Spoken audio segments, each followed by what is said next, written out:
Hi everyone, welcome to Lumination. My name is Adaora and I'm extremely passionate about helping people live a purposeful life.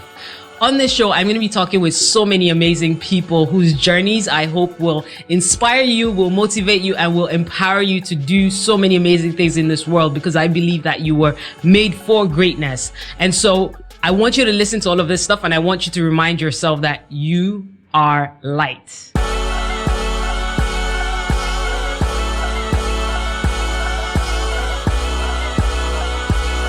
Today's guest, Godwin Tom, is a renowned talent manager, creative entrepreneur, and the CEO at I Manage Africa, which is a talent and events management company. Godwin Tom has worked with artists like MI, Wizkid, Wajay, Davido, Rooftop MCs, and many others. Godwin has a decade of experience in the entertainment industry with practical experience in marketing, public relations, image consulting, branding, and publishing. In addition to his roles within the entertainment industry, Godwin is a strong supporter of the development of youth.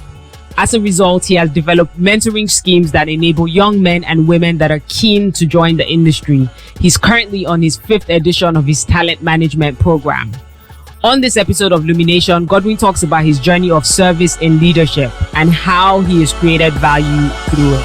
Hey Godwin, it is awesome to have you on the show. Thank you so much for being here. It's a pleasure to be here. Yeah. I mean, we have a great relationship off screen, and hopefully on this conversation, we'll have a great relationship on here, and people can really learn from your journey and the things that you're going to share. It's beautiful how you've tagged your journey 10 years at Leonard. It's quite ironic that now you're in a space where people will consider you an expert, and you still tag your journey 10 years of learning. Tell me why. Because every time I thought I knew, I realized I didn't, right? And I felt it was better for me to continue to assume I didn't know when I speak to people, whether they're younger than me or they're my juniors at work.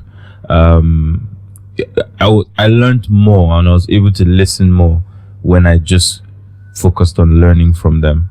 The assumption that I had more to give was actually destroyed in 2-3 years ago. So I'd been doing well, running my business, or thought I was running my business, and then I met my lawyers, and they were like, all right, let's look at your books, let's look at your structure, let's look at how your company is set up. And then after a week, they called me to the office and said, shut it down. So I'd been doing this for 8-7 years. And then someone says, shut it down. I was like, why? And then they showed me all the mistakes I had been doing with my taxes, all the mistakes I'd been making rather with my taxes, my business as a whole. And then that actually upset me because I had people I was learning from. Right? So I had questions for them, like, so how is your business? Or were you lying to me, or what was it? And I found that a lot of people before us didn't actually know what they were doing. And that was a problem for me, and that was where it changed. And I thought the best way to approach this is to learn, and then I decided on a few things. So this is the first time I'm going to actually say this outside. I think I've mentioned it to you before. So there are 5 books or significant things I'm going to do in the course of my life, by God's grace. So if they're all books, they're going to be centered around 5 major things. So the first thing is, in anything you want to do, you learn. When you decide what career you want to pursue, you go to school to learn. After learning, you practice, right? And when you practice well enough, you begin to create solutions. If you create enough solutions, it gives you relevance, and relevance brings wealth. So I'm still at learning. And so for me, it's before the next phase of what I'm about to do, which is to say, okay, now I've learned enough. What am I practicing? Do I really know myself to a point where I can begin to train 100 people to be themselves and to practice things that they need to do? That's the next phase of my life, and I'm not there yet. So the programs I do sort of is a training for myself as well for that next phase. You talk about learning, and I feel like your journey has been very descriptive of learning, and that learning has mostly come from service, because essentially as a talent manager you're continuously serving other people, and I think that is the mark of leadership, right? Is the ability to bench yourself in many cases, and allow other people to thrive on the support that you've created. What has that experience been like for you, in the sense that, have there ever been times where you look at all of these people whose careers, that you've helped build, and whose clouds you've built as well, and influence, and do you ever feel frustrated? So let me go there first. Do you ever feel frustrated, not in a negative way, but in a sense of, oh, you could be doing this for yourself, right? And how have you navigated that in the past? I think the best way to describe this was the defining moments. So there was, when I was managing MI, I was speaking to quite a lot of brand managers and people in the industry. And when MI and I stopped working, they stopped taking my calls. And then, I continued to struggle, did my thing, started up my company. And then, relatively above water. And then I started managing Wizkid and Waje, and everybody started taking my calls again. I was back in the meetings, and then Wiz and I stopped working, and they stopped taking my calls again. And that's when it kind of hit me. And that's why I keep telling people that Wiz not working with me was a blessing, because it was what I needed to sort of remind me or open my eyes to the fact that my brand and my name was attached to these people, not me. So people didn't know Godwin Tom for the solutions he provided. People know Godwin Tom, MI's manager, Godwin Tom, Wizkid's manager. For the association. So I focused more on building my own personal brand and creating solutions and values for these brands. And that worked out. So that's how I navigated it. It got to a point where I felt like, because if the artist has 2 million followers, and there's a problem, common sense dictates that where the most noise would come from would be from the artist side. So my voice would be drowned. So what I focused on doing was finding a way that my voice was heard in the circles that mattered. And that has helped me a great deal. So now I'm Godwin Tom. So whoever I manage, whoever I work with, or any of my clients, are opportunities open up for them because I am involved, because of what I bring to the table, as opposed to, I'm waiting for a call and doing whatever I'm told. Right. Everyone wants to be a leader. So when people hear that, by leading, I have to actually serve and put myself in positions that I'm not necessarily comfortable with, right? A lot of people tend to run away. And I feel like with talent management, for instance, it's one of those spaces where that happens a lot. Like someone says, I want to be a talent manager. But the moment that they step into that space and they realize that it's not just about the artist shouting you out, it's not all bells and whistles, but there's actually work that goes into it. I have a funny story that relates directly to that. So I put out a post once that I'm looking for people to work with me. This was 2013. I was managing Wiz at the time and Waje, and the requests came in crazy. I think about 200 people applied to be part of it, and then I set up a meet to talk to them, and I think about 100 plus came. And the first thing I started doing was telling them what the job wasn't, right? So you won't meet Wizkid, you won't meet Waje, you're not going to go clubbing, right? You might not even go to events unless you're needed. As I was telling them what it was, and people started leaving.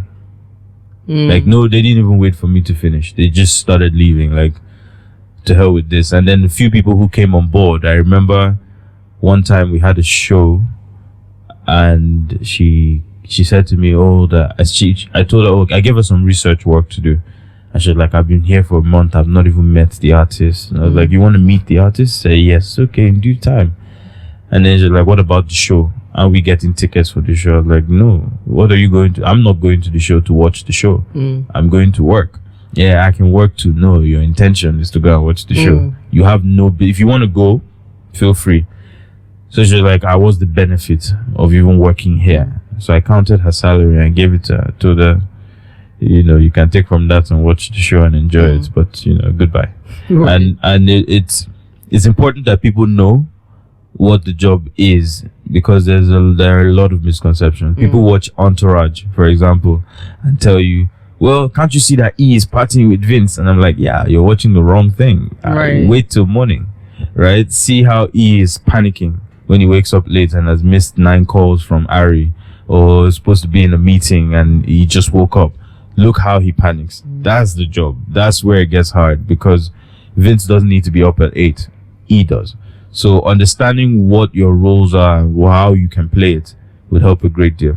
Are there days where you're like exhausted, but you still need to show up?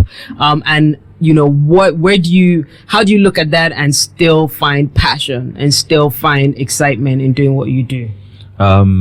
Yes, there are days when it's extremely frustrating. There are days when it's extremely tiring and exhausting, but there are also days when it's extremely rewarding. And one of the things, if you know anything about service or leadership in any sense, is you have to be on the ground. People earn respect. A king doesn't just become a king. Yes, you were born into, but there are years of training that you're forced into to prepare you to lead people. And there is a humbling effect if you really go through that process. But there's also the fact that there's a level of confidence in your ability, and that's more important. And there's somebody that I follow a lot, which is Jordan Peterson, and he said something that really resonated. And he said, power is competence, and there's nothing that can take that from you. So going through the process actually builds competence, and that's what you need for leadership. You can't tell people to go in a direction you're not going. It's harder to convince them to do that, unless you're a fraudster. True. But it's harder to convince people to go in the direction you want them to go if you're not going in that direction. So it was being able to, and that's part of the reason why I still manage artists till today while I teach about it, because I know they say those who can do, those who can't teach. I believe that those who can should teach what they do.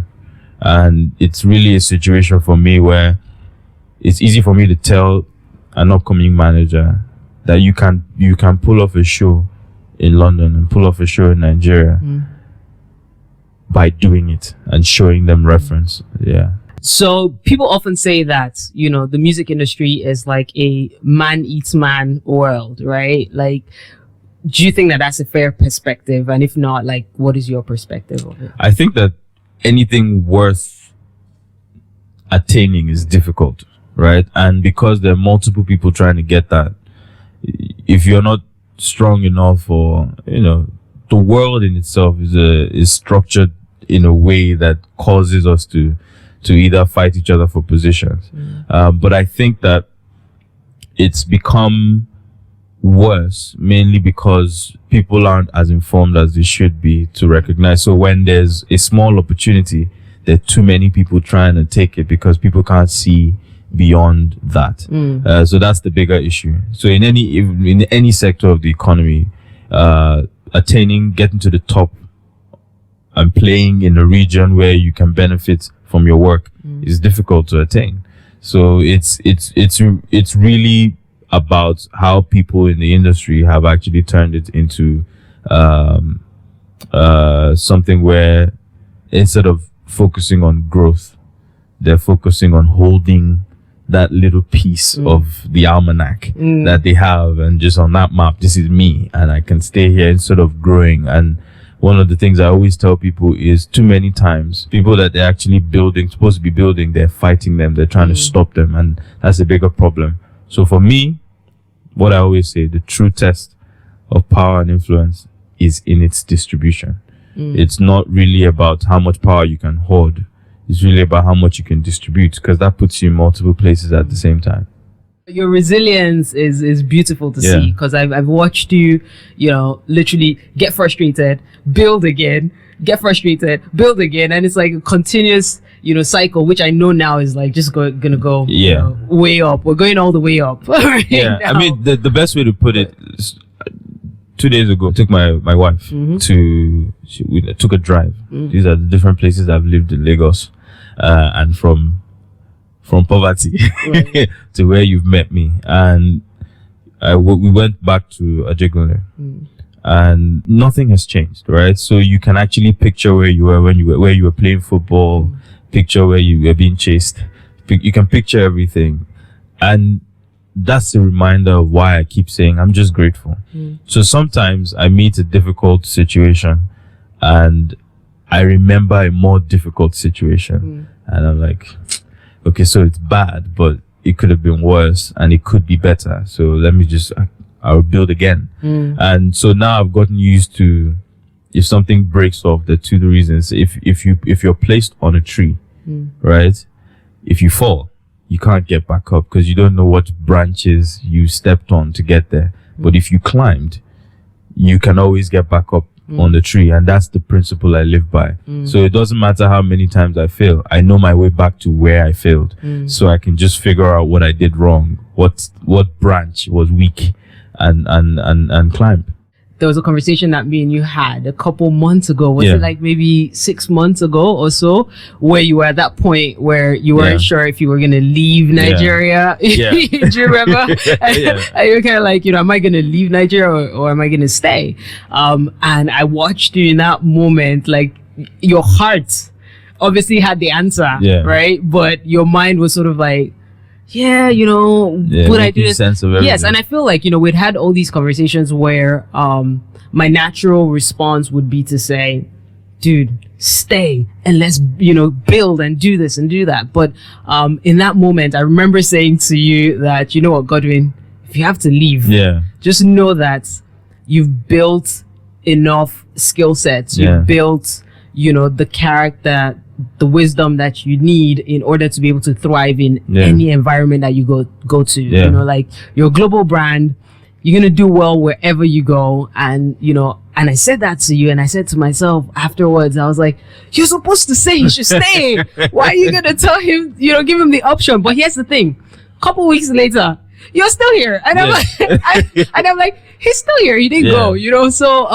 I wanted to just say, what was going through your mind, right, in that moment, and what was the turning point where you said, I'm not going to leave?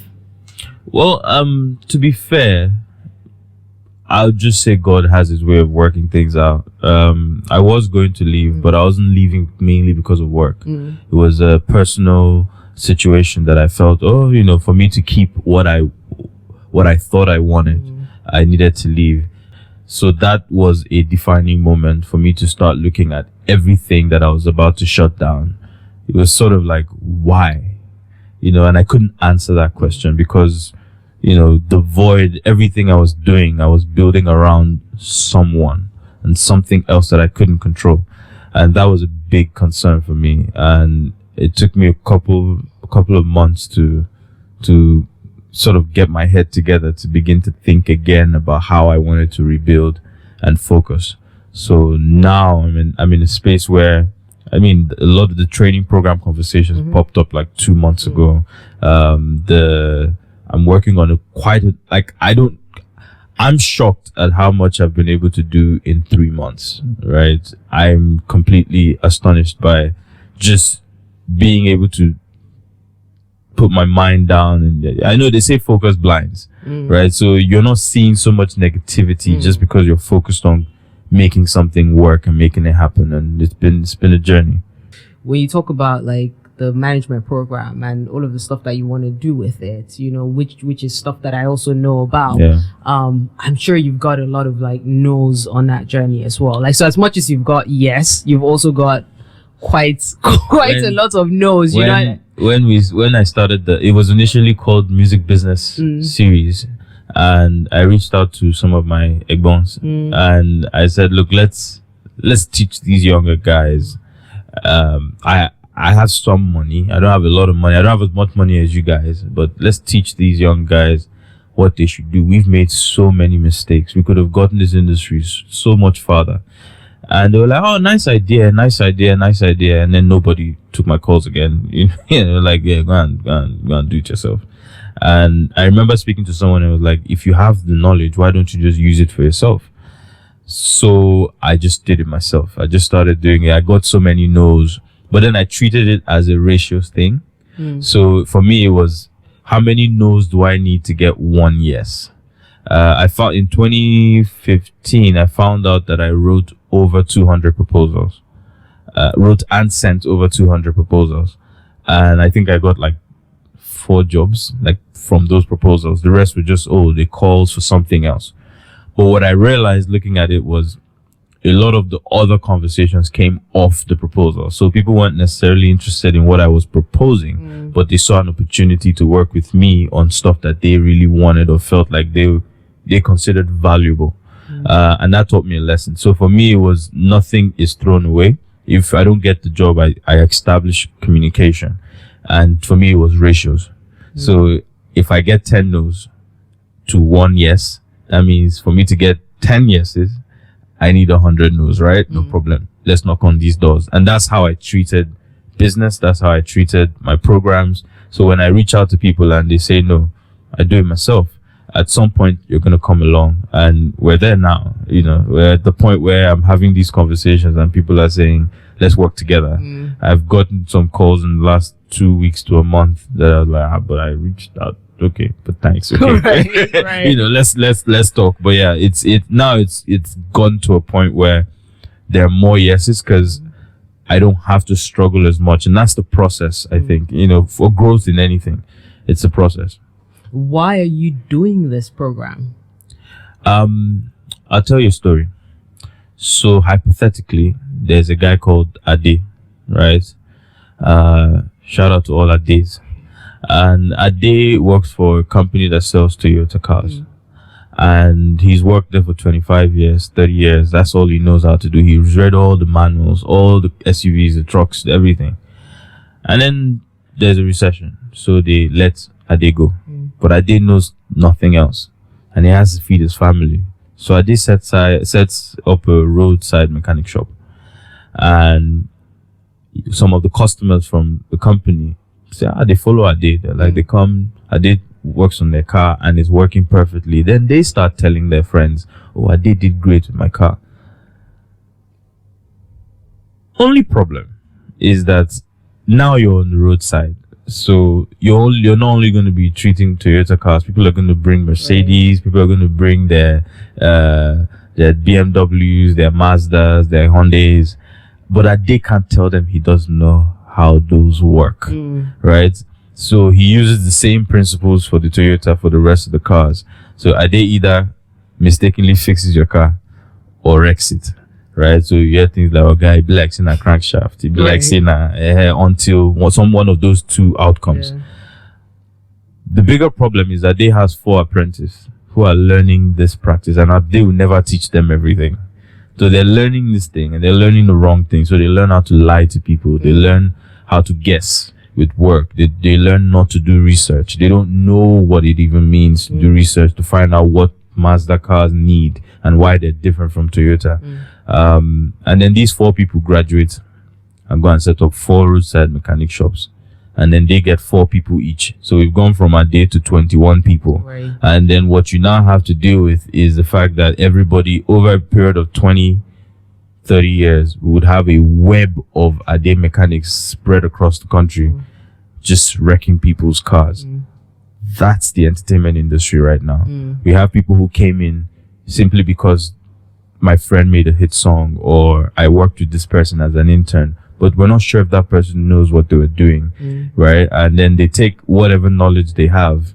And I tested this when I hired staff. I had 2 assistants, but I wanted to run an experiment. I hired one person that had experience in the music industry, and I had one person who had no experience. And I realized that the person who had experience was struggling to work with me because my processes were different, right? And he got the lady who still my assistant now, was more receptive to information. So the other guy was already used to a certain way of doing things. So I was changing. So I had to unteach him and teach him again. She didn't need to go through that process. So she got in quicker, and I had to let the guy go. But it was really an example of what the situation is in the industry. But we can't keep finding where all the days have gone. So we need to actually build another army of informed people, our own web of more informed people who are actually going into the market, asking these labels, coming in the right questions, finding ways to be more strategic about pushing their artists. Don't just release music. Why are you releasing the music? What are you trying to gain? What's the strategic outcome? Is it followership? Is it money? Is it PR? Like, what are you trying to achieve? If we can get more people thinking like that, the industry will be better for it. You know, and I also even think that we need to unlearn what it means to be a talent manager. Yeah. Because we're in a market where a lot of times when people think of talent management, they just equate it to being a PA, a personal assistant. And a lot of artists as well in the industry are really most times looking for a PA, but then say, you know, come and be my manager. Or in some artists' case, they're looking for a manager, but then they end up getting someone who's just going to focus on doing PA activities. In my experience, I've learned that artists don't know what they want yet, right? Yet. And I say yet until they see it.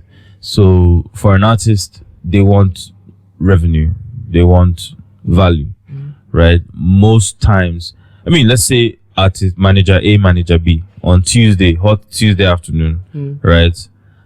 Manager A is playing video game with the artist at home, right?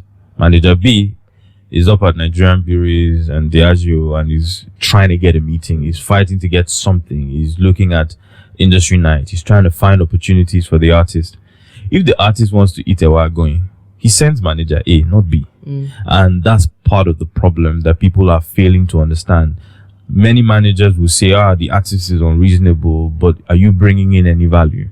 If I'm making money, I remember one of my clients said to me, you don't even hang out with me. You don't come to, and I was like, but if I'm with you till 2 a.m., 3 a.m. in the studio every day, I can't do that every day. If I'm with you every day in the studio, then there's a problem because I can't get up at 8 to go for a meeting that will bring money to your pocket so you can put diesel in your gen and record in your studio. And, you know, a lot of my clients understand that with me, so I don't travel with them unless it's absolutely necessary or if I want to go. We don't mingle, we're not friends. You know, we build relationship over a period of time, but we recognize that what builds our friendship is my ability to add value. And if I don't add value, you're going to fire me, no matter how friendly we are with each other, which is where people are upset. You know, you don't add value. You and the guy are friends. But the guy is looking for how to advance his career. And for most situations, the artist would rather keep your friendship than lose it. So it's like, look, I need money. So let's be guys. Let me go and find who can make me the money. But if you're growing and advancing and creating more value for yourself, you will gradually shed that concept of being a houseboy, because even the artists will be afraid. I've said it myself, it's going to be hard for my clients to ask me to buy them food. Like, you can't even, it won't cross your mind. And if I do, it will be because, you know, maybe I'm coming towards you. But then you built a brand, which is really solid. You know, I mean, anyone who asks you to buy, excuse me, we'll go after them. But it's also, it's mainly about the work. The value. I have people that have attended my training programs, and I see them running workshops, and I had to call once, and I was like, please, what are you talking about? Because I didn't tell you stories. I told you experiences. I shared experiences, things I've learned going through this, navigating this difficult. I've sat in meetings for 4 hours, or not in meetings, sat in reception for 4 hours to get a 300,000 naira check, right? And I've met a manager who sat for an hour. His artist just made a nice song recently. I sat for an hour and was complaining. I was like, hey, can you imagine this? And I had to call him. I said, so, okay, you were there for an hour. I said, yeah. I said, what's the name of the receptionist? He was like, what's my business with the receptionist? I was like, that's the problem, because you are so much in your head about who your artist is. Your identity is so tied to the artist that the things that should upset the artist they're upsetting you, right? You have no business being upset. You're being asked to wait. That's kind of part of the job. And as you build your reputation and build your relationships, those waiting hours reduce. You know, there are times when I don't go to an office if I've not spoken to the brand manager to tell him I'm coming. So I know that by the time I get there, I'm meeting the brand manager, the head of marketing, the director. They're not going to keep me at the reception waiting. But it took a while. And the truth is, some of those guys at some point were just regular office staff when I started going there. Now they've risen up the ranks and they're now brand managers or in positions to get me through the door.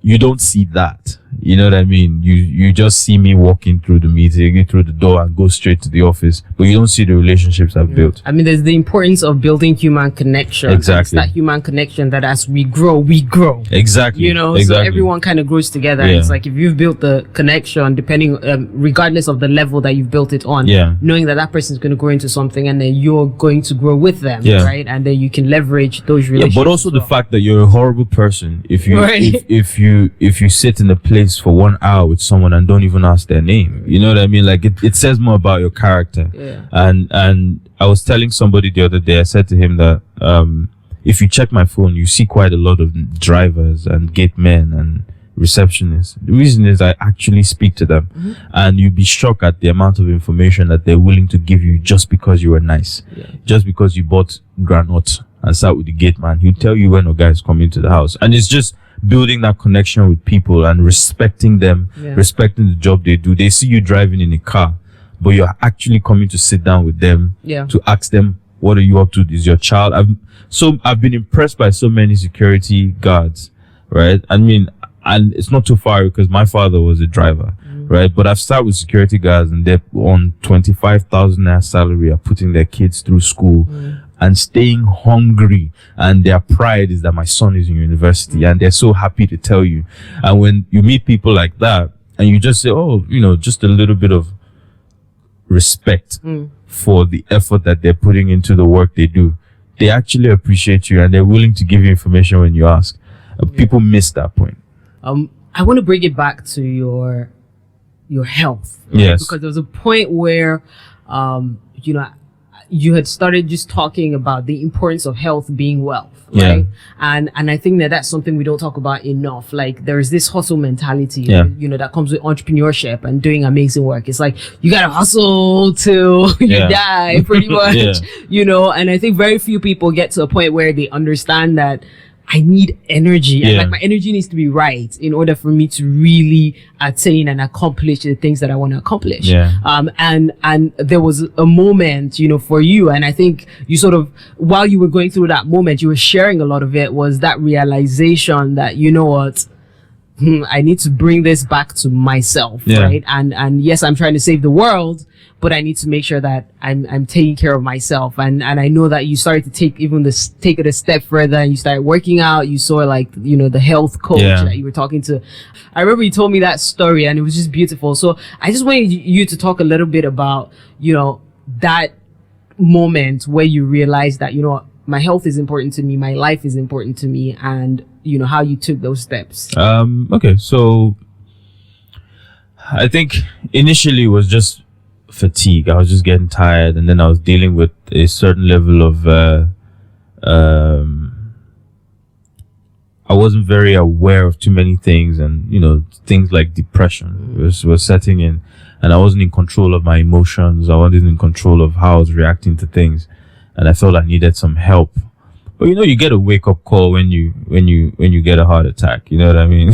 You know, so it's like, it's mild, but it's there. Like, there are chances that you could die if you don't slow down. And one thing I realized was life went on. You know, I was out of commission for about 2 weeks or so. I couldn't do anything. I couldn't do much. But the artists still needed to eat. They didn't move on because they didn't think I was valuable. They moved on because they had to. They have to eat. They have to pay their rent. They have to pay school fees. There were bills. And just because Godwin is not available doesn't mean we're going to stop. And that was it. Like, if I'm not available, these people will figure out a way to move on. So I started paying a lot more attention to myself. And funny thing, things began to change because I was able, now I can rest. I can think. I can come up with solutions. I have set up mechanisms to save my body from shutting down, and that helps me with work. I'm more focused when I'm working. I know, okay, I'm going to zone out. I'm sitting down, I'm doing this. After that, there are times when I do things like play games on my phone, Candy Crush or something, right, and just take 10 minutes off. When work is stressing me out, just take 10 minutes off, just play, and then go back to it. Just finding those little things that help me, and then going to bed, drinking water, changing how I eat.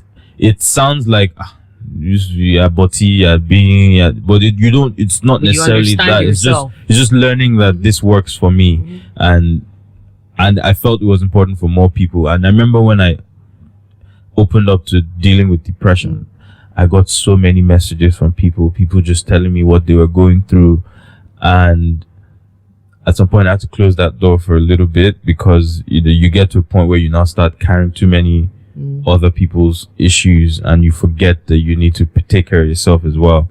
But generally, it was just realizing that people will move on. So if you want to be more useful to people, you need to have good health. If you want to be here long enough to be useful for a long amount of time, you have to actually stop for a bit and rest. And that helped me a great deal. Yeah, I mean, I feel like, people need to actually get to a point where they can just pause and just take care of themselves, and I love that you share that a lot, because I feel like more and more people need to hear that, especially from people like us. I think also it's because too many people live in this struggle mentality. Everybody is hustling, and the problem with hustling is you can't, if you're living in survival mode, it's hard to think. The only thing you're thinking about is, how do I eat? How do I make money to eat? How do I make money to feed? And you can't think clearly you can't think 10 years ahead. You can't think 5 years ahead, because all you're thinking about is how we eat tomorrow or today. And I think that's a bigger problem, because people don't realize that they haven't stopped for 1 year to take a breath, to take a breather. You know what I mean? And that's, I think I wrote recently that, just because you're tired doesn't mean you can't do it. It just means you need to rest. You know what I mean? It's not a sprint, it's a marathon. And if you just take time to breathe, slow down a little sometimes, and just take it in, and then you can run again. If you're running that way, you're going to get tired, and you're going to break down. So it's just learning that survival mode is not the best way. I know you don't have all the money, but do your best to chill, stop for a bit. Now, just so that we can kind of take this full circle, where do you see all of this leading up to? Like, so, for you, like, when you think about your vision and you think about, the goals that you need to accomplish to get to this vision, what do you actually see? Some of it, a large part of it is selfish. And I say this because one of the most important goals of my life is to be able to tell my kids how I made every single piece of money I've made in my life. I want to be able to tell my kids how I made my first 1K, 10K, 100K, 1 million, 10 million, 100 million. I want to be able to confidently tell them how that was done.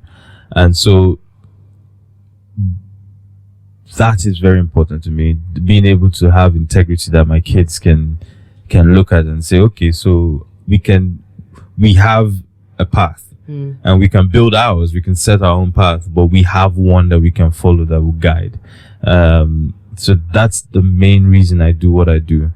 But in terms of leaving a legacy in the industry, because people are like, you have the brain to do anything you want to do. You can join any company. I mean, there was a time I was frustrated and I applied to some companies and I actually got the jobs. But I just decided that if I'm going to anything worth building, it takes time, and it will take a lot from you as well. So I want to be able to say, look, I was part of a team of people. Because one person can't do it himself, but I was part of a group of people around a particular time that created solutions that have outlived us. You know, that my kids can, even if they don't decide to go in this direction, they can always say, well, my dad did that, and reference, and they can go to meetings and get some doors open for them simply because of the work that I've done. That's beautiful. Where can people find you online? Godwin Tom, at Godwin Tom, Facebook, Twitter, Instagram, LinkedIn is Godwin Tom. I'm easy to find, man. Because I know everyone's going to be looking out for you after this. So I'm easy to find. Godwin Tom everywhere. What's up, Lumination Tribe? Subscribe to this channel for more insightful and impactful learning. Check out our website, luminaworld.com, for show episodes, resources, and events. Let's continue this journey of growth.